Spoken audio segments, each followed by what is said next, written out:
Hi, Mary Luz. Thank you for joining us today and for being a part of the Beacon today. How are you? I'm good. Thank you so much for having me. So 2020 has been a crazy year for everybody. Is there anything that that stood out to you that you want to speak about? I really want to connect that to my social impact initiative of depression awareness and opening up mental health conversations.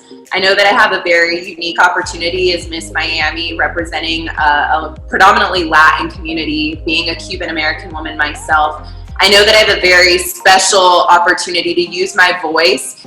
And the thing that I think we can all take from 2020 is that many of us have experienced emotions and feelings that we've never felt before, that we've never been exposed to before. And so opening up conversations is just so important. Again, checking in on ourselves and checking in on those around us. That's what stuck out to me from 2020.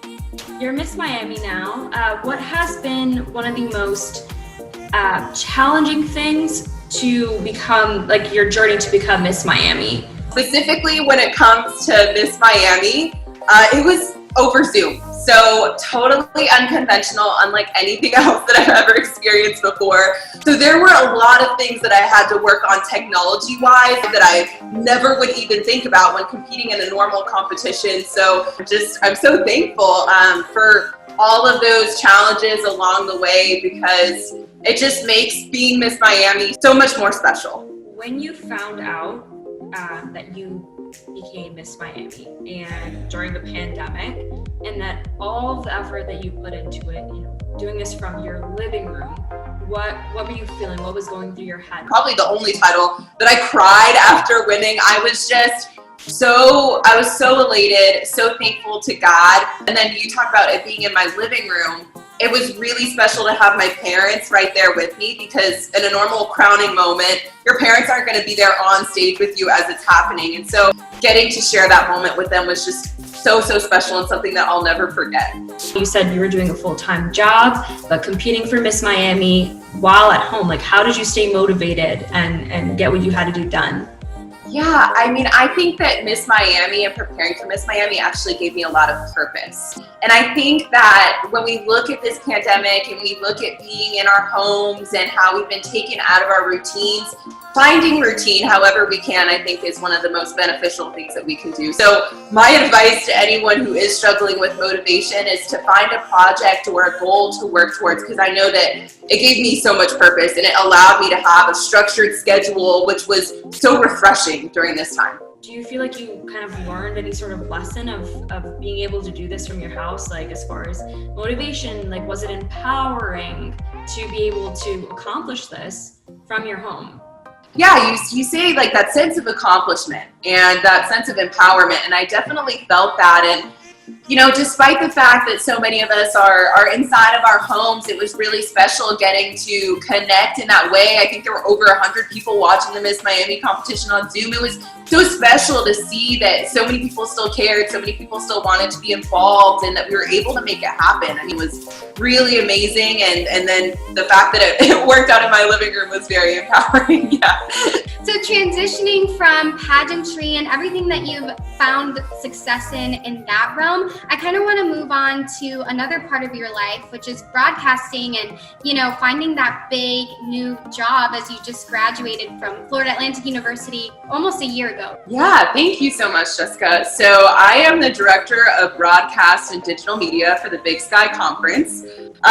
When you talk about that transition from graduation to finding a job, I feel like it's not something that's commonly discussed, how hard it can be mentally. So I applied for 73 different jobs. But when I tell you that when I saw this job for the Big Sky Conference listed online, I was like, wow, this is amazing.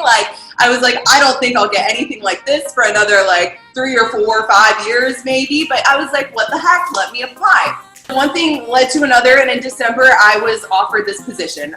Now that you did land that job that you thought you weren't going to get, How has it been transitioning into now you were a student and doing pageants, and now you're doing pageants but a full-time worker, and with the whole pandemic now you might not be working in the office, so how was that transition for you? Yeah, it's been so interesting. So in January, I moved to Salt Lake City, Utah to go start this job, and I was so excited.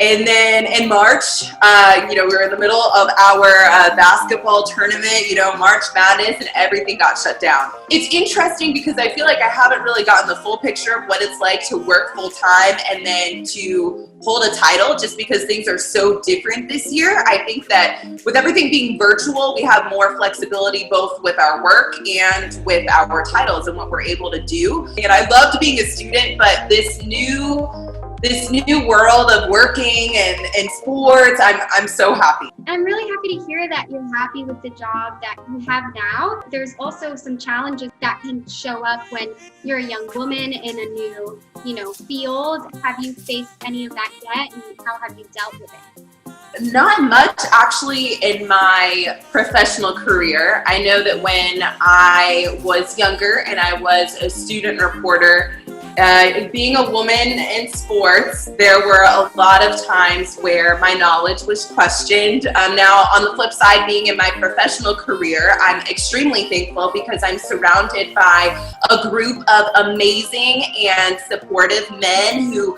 believe in women, who believe in me, and so I haven't had those types of experiences now. I'm very vocal about it because I know that it happens, and the only way that it's going to stop is when we start talking about it. But currently, I'm very, very thankful for the position that I'm in and the people that I'm surrounded with, because the men that I work with are such incredible allies for women. So as our Women on the Move for September, what are some things that you would advise a young woman that is starting to look for her career and either finds a dream job or not? What have you learned from your experience? So putting in the time, this is actually my first paying job in sports. I was working for free for nearly 3 years. And so it didn't matter that I didn't have paid experience in my field to get this position. I had experience, and that was because I put in the time, I put in the work. And so that's the best piece of advice that I can give in terms of getting that experience, and then, practicing interviews. That's key. So what we like to ask every one of our Women on the Move is that, what does being a woman on the move mean to you? Being a woman on the move is about being well-rounded. It's about taking care of yourself. It's about taking care of those around you. It's also about handling business, making sure that you're working, you're getting things done, you're doing what you're passionate about and what lights your soul on fire. And so for me, that looks like my career, pursuing that in sports broadcasting, doing work as Miss Miami, spreading awareness about depression, opening up mental health conversations, and then checking in on myself along the way. I'm Mary Louise Cook, and I'm your Woman on the Move for September.